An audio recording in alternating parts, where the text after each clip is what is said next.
In order for a Democrat to have a chance in hell at winning any statewide office in Texas, everything has to go perfect. You cannot miss a single detail. You cannot miss a single thing. You have to have every voter turn out. You have to have the Republicans do everything wrong that they possibly can. I mean, it's virtually impossible just because of how many different things have to go right in order for it to happen. I'm not saying it's completely impossible, but it is virtually impossible. One of the things that you can't have happen is you can't have a huge portion of your voting base just decide to stay home because they don't like you. I mean, I'll point to the 2018 race between Ted Cruz and Beto O'Rourke as the example. That was, I think, the closest the Democrats will ever get to a perfect race for them to take a statewide office in Texas. Trump was kind of at a low point in his popularity. It was the midterms. So those two things together work in favor of the Democrats because typically, as we all know, in a midterm election, the party in power will lose a little bit. And then on top of that, they had what was a really good candidate. I'll give Beto O'Rourke his credit there. He was a good candidate. He was a charismatic guy. He could fundraise. He could organize. He had everything he needed to have in order to win. And he got darn close. I think that race ended up being within 2-ish points, give or take. So, I mean, that's good by every measure. Probably the best they're going to get. Talarico is not that good. I mean, he can fundraise because Democrats will flush money down a toilet for whatever reason. It's a tax write-off. So, you know, the billionaire class and the kind of left-wing mega donors, they have no problem throwing up money at James Talarico. But he's not a particularly good organizer from what I've seen. He kind of relies on down-ballot candidates that are good organizers to put things together, and he just sort of piggybacks off of them. And then on top of that, he's not overly charismatic. He's also made a name for himself in the legislature, which isn't a good idea because now you've got a record and people can point at your record and tell you you're terrible. Beto O'Rourke did not necessarily have that problem because he had managed to be kind of an unknown in the state Senate for a while. Talarico has been very vocal and active in the Texas House, so people know who he is. That's a problem for him as well. But anyway, the crowning jewel on the, I guess, crown of problems that James Talarico has is, like Brad says, one, he can't get out of his own way, and two, he just cannot motivate black voters. He just can't. At every turn, he seems to be at odds with them. I think part of that is because the Democrats love to play racial politics. So you had an allegedly straight white man running against a black woman, and then he won, and she immediately went out and started crying racism. We've talked about that on the show. The, maybe not majority, but a big enough amount of the black Democrat base is going to believe that. When you cry racism, they will believe you to a certain extent. And I'm not saying all of them. I'm not saying every black Democrat or every black person. But there is a big enough amount of black people in the Democrat Party that when Jasmine Crockett says Talarico won because of racism, they believe her. So the issue for James Talarico then becomes, okay, well, how do I convince them that, no, I didn't just win because of racism, and actually I'm a good candidate and I'll represent your values? He can't just go out and say, no, Jasmine Crockett is lying, because remember, he's the straight white man, allegedly straight white man, and she's the black woman. So he can't just say she's bitter because she lost. He can't just say she's mistaken, because then he'd be denying her lived experience of real racism or whatever. So he has to find some way to convince these people that what Jasmine Crockett is saying is not true, without saying what Jasmine Crockett is saying is not true. Do you see where the issue is? He can't make a convincing argument that Jasmine Crockett is incorrect, because that would require saying Jasmine Crockett is incorrect. But also, he can't win his race if he doesn't do that. Because again, he cannot make any mistakes. He cannot miss everybody or anybody. He has to bring everybody in. They all have to vote for him. And they've got to be, passionate, like Obama 2008 passionate. Again, no room for error here. Just so we're all clear. He has to get every black voter possible out to vote for him if he wants to build a coalition in the deep red state of Texas that has a chance in hell at winning. So that means he's got to get every registered Democrat to get every other person they know to register to vote and then go out and vote. He's got to get every black person that's registered as a Democrat to go out and do the same thing. He's not going to be able to do it. And Jasmine Crockett isn't making it any easier for him. There's a couple of reasons as to maybe why. I personally like to think it's because she's bitter, because I think she is, and she should be. I, at the time, said I think Jasmine Crockett is going to win. I think she thought she was going to win. I think she thought she was entitled to the win.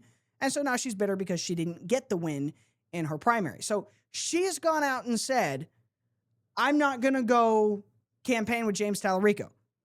Now, I think that's a petty move, just like I think John Cornyn is being petty right now. It's on both sides of the aisle. The loser of the primary is being very petty.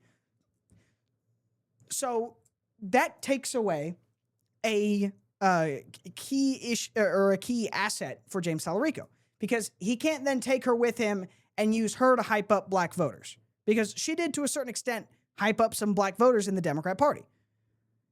He's not going to get the benefit from that. There's a solid case to be made that she's going out and working intentionally directly against him. That's going to hurt him even more. Now, he has gotten other people that are a little bit more politically savvy to kind of help him out here.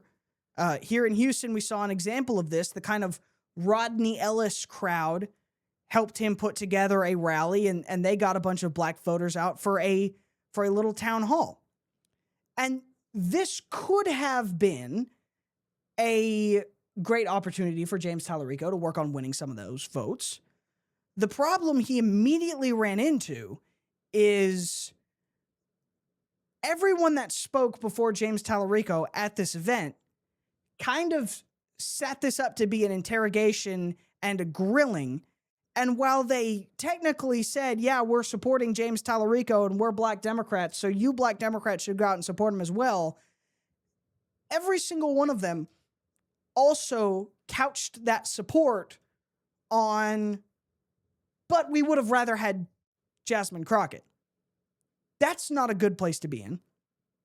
I didn't go to this town hall, but here is the article about it from the Texan News. A town hall in Houston on Sunday highlighted a factional divide within the Democratic Party as their U.S. Senate nominee, State Rep James Talarico, was questioned and at times rebuked about his appeal or lack thereof to black voters. Talarico defeated Jasmine Crockett with over 53% of the vote, while Crockett received nearly 46%. In Harris and Dallas counties, Crockett did receive the majority of the vote, 52% and 59% respectively. U.S. Rep Christian Menifee said prior to welcoming Talarico on stage, I happen to be one of those people who believes that for far too long the Democrat Party has taken black folks for granted, and it's important to me that he understands the issues that are facing us today. So essentially what he's saying here is, everything Jasmine Crockett has said about James Talarico winning because of racism is correct. The Democrat Party is taking you for granted, but he's here, so I guess while we've got him, we'll try to explain to him why you're also kind of important, I guess. That's not an appealing message. Who's going to vote for that? I mean, come on. State Rep Lauren Ashley Simmons, a Democrat of Houston, also spoke to those gathered to hear from Talarico, stating, now, I'm not here to hide James Talarico from accountability because the road to victory runs through Harris County. See, he's got to be accountable. He won because of racism. Jasmine Crockett said it. So we've got to hold him accountable. Sometimes people are going to check you and tell you your slip is showing, and so today we're going to make sure that James's slip is not showing. Simmons confirmed that she had voted for Crockett in the March primary election against Talarico, but said that primary fights are family fights, so we're licking our wounds on Tuesday, and then Wednesday we woke up ready for war. No, you didn't. And I know you didn't, because right now, James Talarico is going and campaigning to Democrats. It's not the primary. He shouldn't be campaigning to Democrats. We're in the general election now. He needs to be campaigning to statewide voters across Texas. And instead, he's stuck in Houston and Dallas, two cities he's already going to win, trying to shore up votes from Democrats. So he's trying to get votes that he should, on paper, already have. And instead, he's campaigning for them. That's not a good spot to be in. He is starting behind the ball. On top of that, he's not making any progress. You probably saw this video already, but I'm going to play it again. This went viral. This is from that Houston rally. He got ready to leave this event, and one of the ladies at the event stood up and said, "No, you don't get to leave. You've got to stay here, and you've got to answer to us. We came to watch you speak, and we came to ask you questions, to grill you. And so now you're going to sit here, and you're going to be grilled." Take a listen to this. So you stay here, you answer our questions, or you suffer the consequences. So I'm happy to engage. We'll come to here in just a second. I appreciate you being here, and I appreciate you traveling in, and I appreciate I did you. it for my people, not for you. Wonderful, and I think that's wonderful. I think that's wonderful. And it's all right. It's all right. It's all right. This is what this conversation's supposed to be about. Yeah. So one-on-one. I didn't do it for you. I did it for my people. You need to stay here and ask our questions. La-di-da-di-da. All of this tells me he's not really convincing these people. He's just not. And again, if I've said it once, I've said it 1,000 times. And I'm probably going to say it 1,000 times. Start counting now. Go on Polymarket or whatever and start placing your bets, because you should probably take the over. Not sponsored, by the way, and I don't encourage gambling. But I'm going to say this a lot. James Talarico cannot afford to lose a single voter, let alone an entire coalition of voters, or even a decent quantity of a coalition of voters. Now, I mentioned that he had one of these in Houston and he had one of these in Dallas. The one he had in Dallas, I think, was arguably more interesting, because this is where he faced a real big problem for him. And that is, a lot of even black Democrats are not particularly interested in Talarico leftism. Most Texans aren't. And even the ever-reliable, or in their perception, the ever-reliable black Democrat isn't interested in this either. A lot of these people tend to be a little bit more, at least socially, conservative. And James Talarico's problem is he is anything but a social conservative. He's on record in the Texas State House supporting all sorts of left-wing nonsense, up to and including the farthest reaches of gender ideology, whatever term you want to put on that. And he was asked about this at one of these town halls by a black lady that didn't seem particularly interested in voting for him. Take a listen. Are you for or against cross-dressing teachers in schools? I know that you said that you believe that there are 6 genders and Jesus is non-binary. And so in March, I had an ordeal at my kids' elementary school where it's very distracting. And so I wanted to know, will you be supporting those things? Because I don't think in elementary schools that is appropriate. Yeah, I think if you enjoy cross-dressing, you should probably do that at home, not bring it to work. But I also want to say that there are so many cynical politicians who are using our LGBTQ community to grandstand, to score political points, to demonize and to weaponize. So essentially what he said is, no, I don't support that. And let me speed past it real quick, because I really don't want this to be on record, because I really need the LGBTQ vote. That's what he said. Again, this is a problem. If you go out and say, yeah, everybody's teacher should be cross-dressing at work, you're going to lose black voters. And if you go out and say, no, you shouldn't be cross-dressing at work. It's fine if you want to do it at home, but leave that at home. The response from the LGBTQ crowd is going to be, well, this isn't just something I enjoy. This is who I am.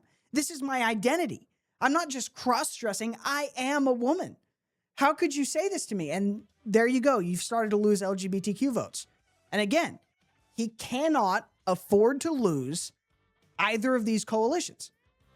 And if you're a good enough politician, you can hold them together.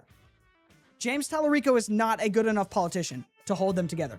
We've got a little bit more here tonight. Stay tuned. We'll be right back.